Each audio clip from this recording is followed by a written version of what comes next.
Hi అండి. నా చేతులు ఇప్పుడు చూసారు కదండి, కొద్దిగా మెంతులు, కొద్దిగా జీలకర్ర, కొద్దిగా మన వాము, అజ్వాయిన్ అంటారు కదా, ఇవి మూడు నేను ఇందులో కచ్చా పక్కగా దంచానండి.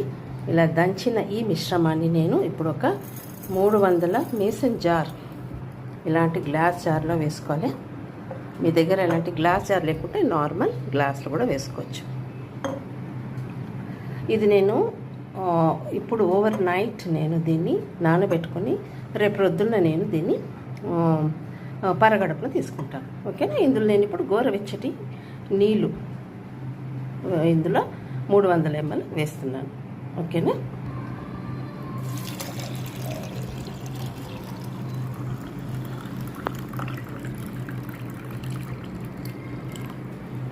చూసారు కదండి. ఇప్పుడు దీన్ని మనం ఇలా